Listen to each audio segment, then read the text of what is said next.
em nós mesmos, não nas nossas práticas, não na nossa conduta, não no nosso comportamento. Somos aceites em Cristo.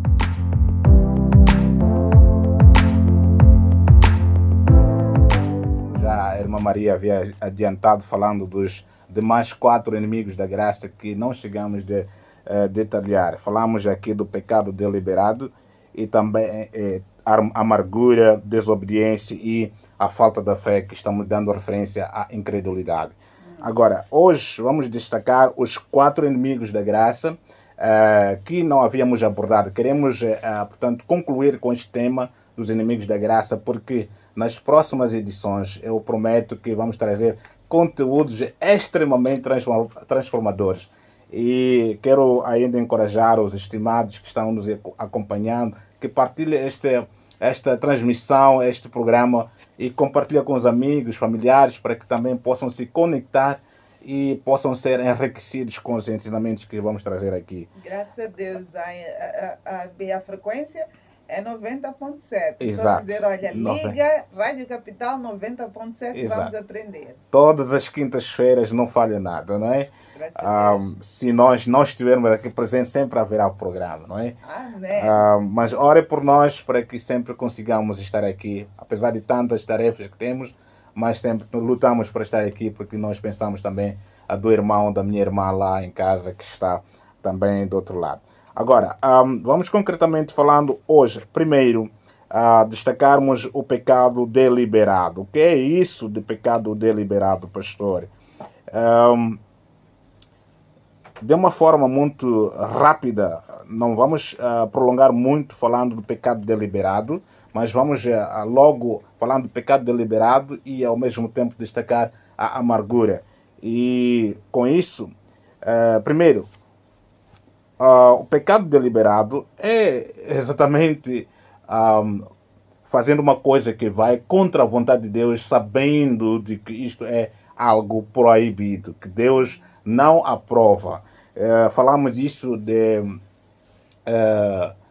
temos 2 tipos de pecado, aquele que é pecado de comissão e pecado de omissão.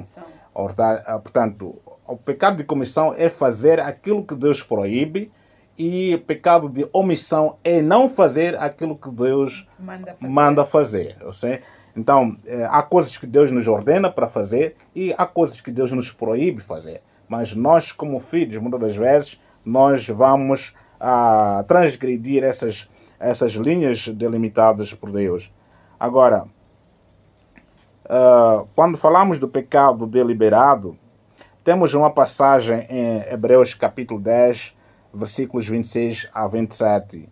Aí diz o seguinte: porque se pecarmos voluntariamente, depois de termos recebido o conhecimento da verdade, já não resta mais sacrifício pelos pecados, mas uma certa expectação horrível do juízo e ardor de fogo que há de vir, ou que há de devorar os adversários. Bom, esta passagem aqui tem sido usado principalmente por aqueles que advogam a questão da perda de salvação.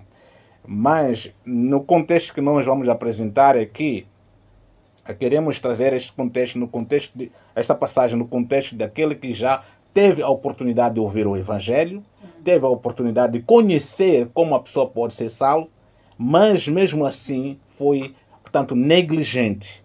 Não se posicionou como aquele que é necessitado da graça de Deus, como aquele que reverencia o amor e assim como a obra que foi realizada por Cristo na cruz do Calvário. Portanto, é uma pessoa que já teve. Eu tenho encontrado inúmeras pessoas quando nós temos as nossas campanhas de evangelização que já sabem, até podem me dizer: olha, para eu ser salvo, eu sei que tenho que aceitar a Cristo como o Senhor e Salvador, mas eu não estou pronto.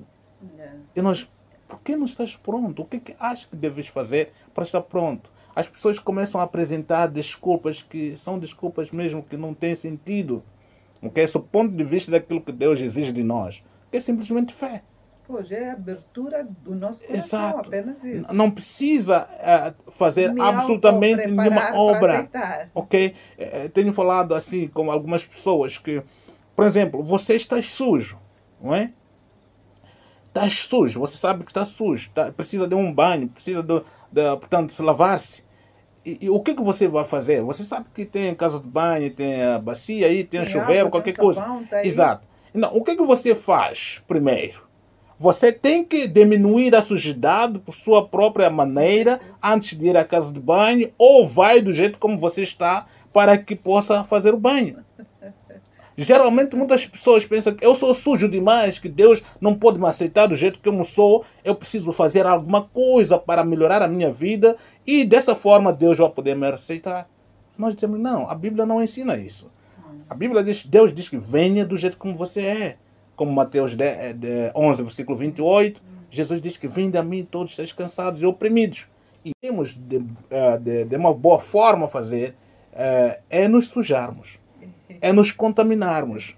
Agora, uma pessoa que já teve este conhecimento da verdade e continua resistindo, esta pessoa está, de uma forma, resistindo à graça de Deus. Está sendo, portanto, uma pessoa que não... Ela escolhe não aceitar. Ela escolhe continuar pecando. Exato. Mas já sabe que há também condenação para aqueles que não... portanto, não aceitam esta graça. Haverão consequências graves. É por essa razão que o versículo 27 aí fala que haverá uma coisa que haverá um horrível juízo. Há uma expectação horrível de juízo. E o ardor de fogo que vai consumir o quê? Os adversários. Isto é, uma pessoa que resiste à graça de Deus, ela se coloca numa posição de adversário. A pessoa que resiste a aceitar a salvação, que é um dom gratuito de Deus, é uma oferta, um presente, é uma pessoa que se coloca numa posição oposta. É um opositor da graça de Deus.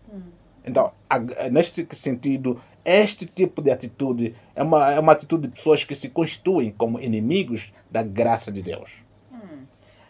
Mas haveria, por exemplo, alguma limitação temporal, né? Estilo, olha... eu posso continuar de propósito 5 anos e depois desses 5 anos eu vou me acertar com Deus. Ou eu hoje estou com 30 anos, deixa-me chegar aos 50, depois dessa altura eu vou resolver a questão com Deus. Bom, em Provérbios 27, versículo 1 e Tiago 4, versículo 14, temos uma advertência sobre esta mentalidade.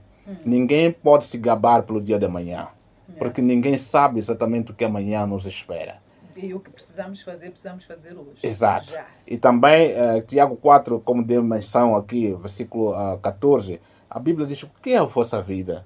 A vossa vida é como um vapor que aparece por um momento e depois desvanece. Não é? Não pode se gabar pelo dia de amanhã. Você que tem essa atitude que, olha, eu ainda preciso curtir, principalmente jovens, preciso ainda curtir, preciso ainda viver a minha vida, deixa lá os velhotes seguirem a Cristo. Quando eu também... A curtição é imoralidade sexual, é consumo de álcool e outros estupefacientes. Portanto, eu estou pecando contra Deus porque estou usando o templo do Espírito Santo para coisas que não devem. Deliberadamente eu estou fazendo isso. Deliberadamente. Não, claro que nos justificamos que é a influência dos amigos, é o ambiente e costume convivendo. Olha, você tem um poder deliberativo, um poder de decisão. É um poder que Deus te deu. A partir do momento que você se deixa influenciar com a maldade, você está despindo do seu poder e dar o seu poder ao alheio.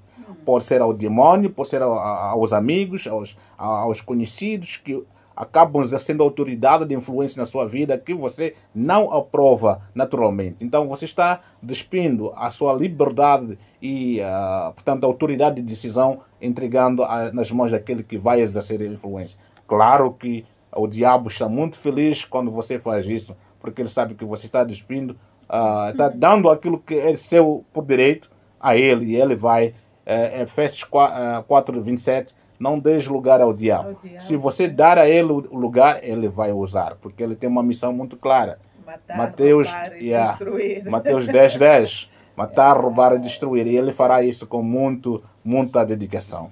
Okay? Então, logo vamos correr já falando um pouco sobre, ainda sobre a questão do pecado deliberado.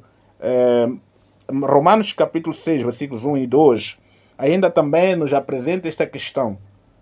Acho que já destacamos sobre este ponto em alguma das transmissões que nós tivemos, quando aqui a questão foi colocada: que diremos, pois?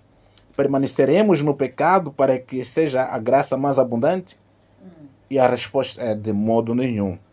Nós que já estamos mortos para o pecado, como viveremos ainda nele?